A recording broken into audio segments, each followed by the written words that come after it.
So if your car is ready to be tested, we want to start getting it ready to move over to Flow Design. Okay, so to do that, we need to go to File, hover over Save As, and go to Save Copy As. We need to change the Save As. Then we need to change this to millimeter. Okay, mine's already set to millimeter, but yours is probably centimeter. So you just need to change that. Okay, make sure your resolution is high. Generally yours will start here. Okay, but make sure that you change that to high. Okay, when you have these settings set, then press OK. Right, I'm just going to save this onto my desktop. Okay, done. Alright, what we need to do now is go to Flow Design. Okay, so this is what it looks like. Okay, so you need to double click on that. And then you're going to go to Import. Okay, and then find your file. Open that.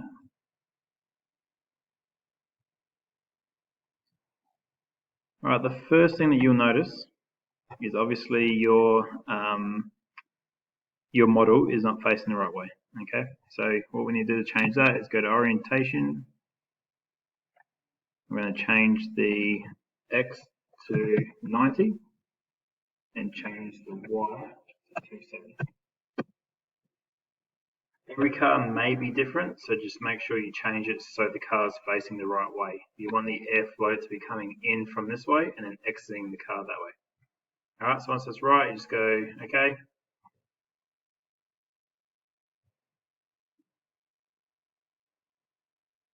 So like I said before, the airflow is going across this way, which is right. What we need to do is change a few little things around. So the wind tunnel, there's a few things that we need to do here. First of all, we need to drag this up so it's at the bottom of the wheels. And we want to change the wind speed to 20. Okay, the reason why I'm doing that is because it's 20 meters per second, because these cars race on the 20-meter track and they take roughly about a second to travel that far. Okay, so we're going to change that to get more accurate results. So we just press OK once we're done.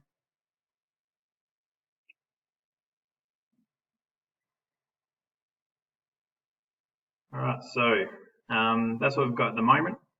What we want to do then is go to, well actually this one's set to 3D, yours might not be set to 3D, yours might look like this. And it might not have flow lines, it might be set to that, okay? Basically what's happening in 2D is that you've got a plane that you can move, okay? So depending on what part of the car you want it to test, okay, you could set it on one part of the car, all right, and then work out obviously, you know, areas of weakness that you can fix. All right, so if you go to the front view here, I can then zoom in and just slide that around to wherever I want it to test. So if I want to test the side of the car to see what the front wings and the side pods and rear wing and everything else and how that all works together, okay, I could leave it there, look at this view, okay, and start to get an idea about how it flows over the car. Okay, generally what I like to do just for overall testing is just to keep it in 3D, all right, and change it to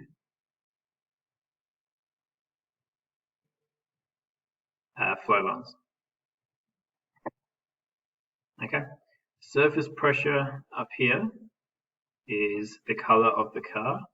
All right, basically what it's showing you, the areas that are in red down here is obviously where there's more surface pressure. Okay, and obviously that's bad. Areas that are in blue, as you can see on this little chart here, okay, is where there's not much surface pressure. Okay, so obviously you're aiming to get blue. Obviously you're not going to get blue towards the front of the car because that's where all the surface pressure is. Okay, however, you're trying to minimize the amount of red and yellow that you have as much as you can. okay, to make it a bit more aerodynamic. Alright, another thing that you can do now is go to drag plot. Okay, and this is calculating everything that we need. Alright, so the average drag coefficient is the number that you want to be looking out for. The lower this number is, the better results that you achieve. Okay, alright, obviously the higher it is, the worse off. Okay, basically you need to wait for this line to flatten out and for this result to stop moving. As you can see now, it's changing. Okay, so obviously the test hasn't been completed. Okay, so leave that for now. Another thing I can show you while we're on here is the lines here. Okay, so rather than just looking at lines, you could, if you wanted to, change it to smoke. You could change it to particles. Okay, so it's up to you what you prefer looking at. For me personally, I like looking at the lines. Okay, we can go to settings here. All right, and you can start changing the amount of lines that are there. So if I want more, I can just increase it. Okay, one thing that I noticed straight away is the more lines that you have, obviously the busier it is and it's harder to see what your model actually looks like. Okay, so you might want to reduce it a little bit just so you can still see your car. Okay, you can change the speed, you can change the size, the length and everything. Okay, so with the length you can just see the lines are a bit longer. Okay, you can start to see how that reacts over your car as the lines start to move. Okay, once you're happy with it, press OK. Alright, so it's a matter of just playing around with some of these settings. Okay, getting the results that you want to get out of this program. If there's any areas in particular you want to focus on to make changes to, obviously you probably want to do the 2D, okay, to change the plane that it's working on, okay, to just focus on that one area. Okay, so otherwise everything else is there ready to go. Your results eventually you'll get over here. Okay, but that's basically how you use Flow Design.